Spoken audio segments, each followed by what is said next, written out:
Yeah, but that's actually the really sad thing about a podcast is it's so easy to start. Yeah.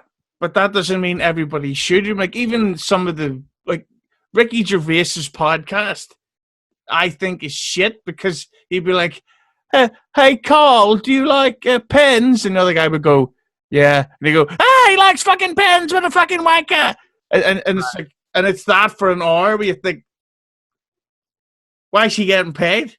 Well, it's funny you bring that up because we do a variety of very small podcasts. Like you said, anyone could start one and they probably shouldn't. And those are fun to pick on. But the best ones are these huge shows with celebrities hosting them that are terrible.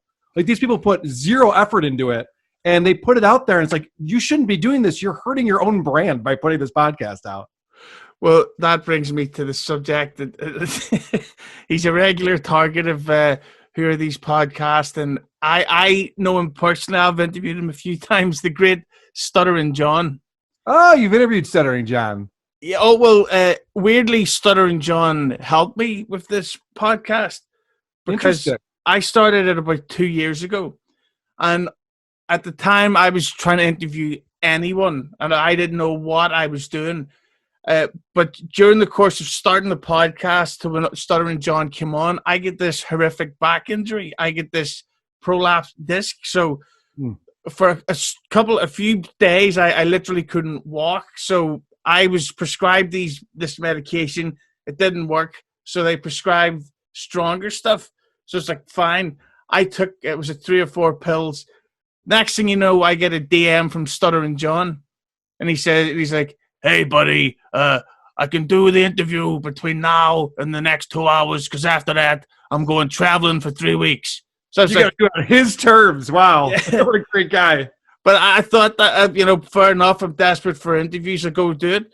Yeah. In the process of the interview starting, and it only went like 8 minutes, the pills kicked in. Yep. And I had a really bad reaction to it. So I started, like, my pupils just went like that.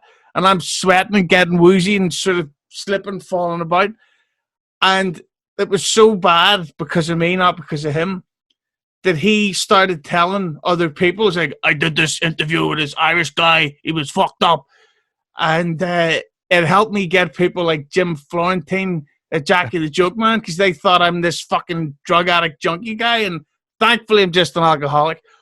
But that long-winded intro is to lead to what was it that started your hunt/feud with Stuttering John? Well, first off, I want to back up real quick. I bet you weren't the most intoxicated person in that conversation. The fact that John is calling you out for being wasted on your show, I've documented how drunk this guy gets and how he's smoking weed, he's drinking beers live on YouTube.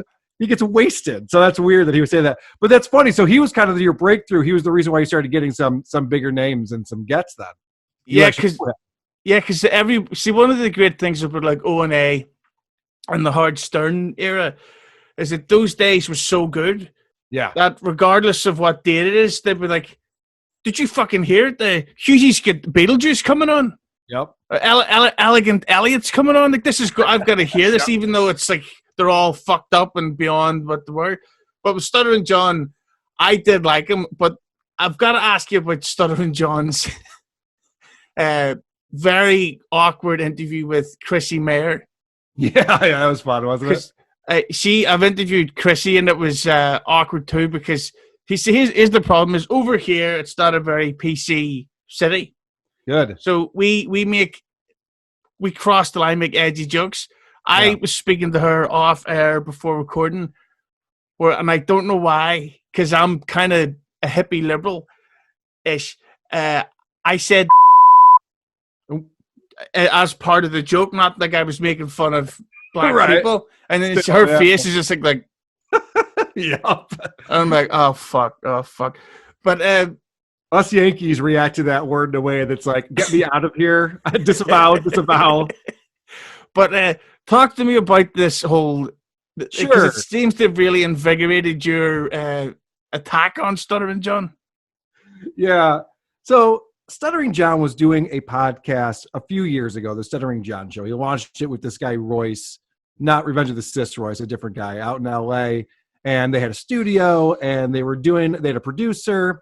It was a pretty well put together show with Stuttering John as the host. And what we do is we get suggestions from people to pick on and review podcasts, and Stuttering John came through. So, of course, I'm a huge Howard Stern fan from back in the day, and I know who Stuttering John is. So I'm like, yeah, let's listen to this show.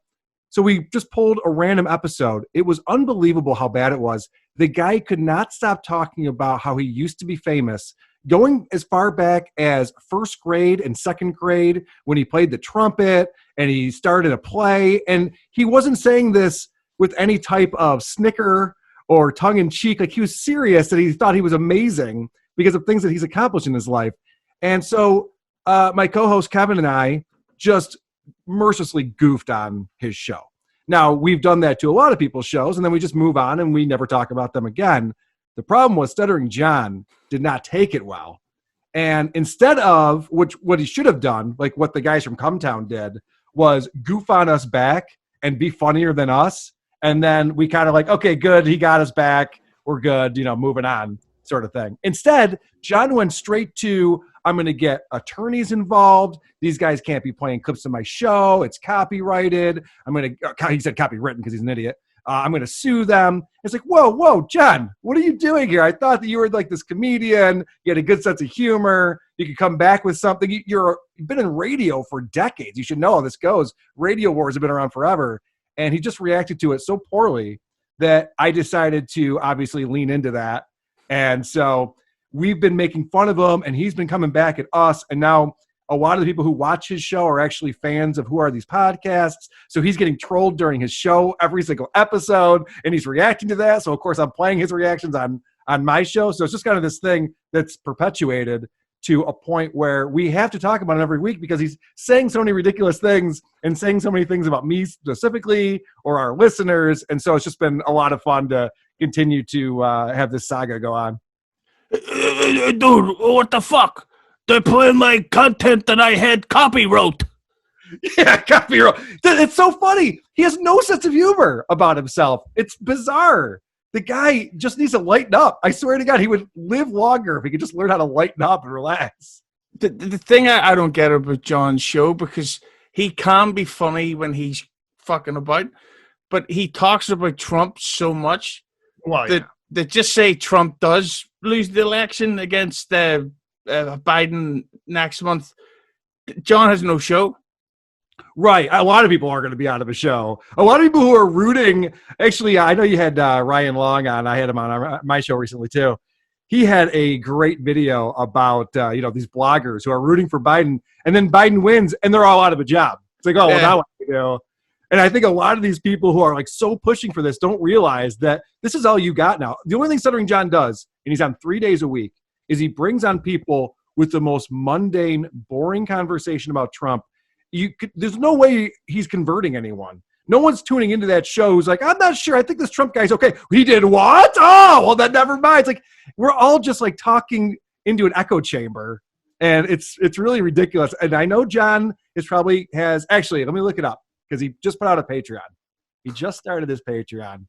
And, I make fun of him for not having any fans. And I say that the only people who watch him are people who are trolling him. But if you give him money, then you must actually be a fan. So his Patreon's been up for a week, and he has 9. He has 9 people supporting him on Patreon. So he has 9 fans. All right. That's pretty impressive. I should probably take back everything I said. This Trump thing's really working out well for him.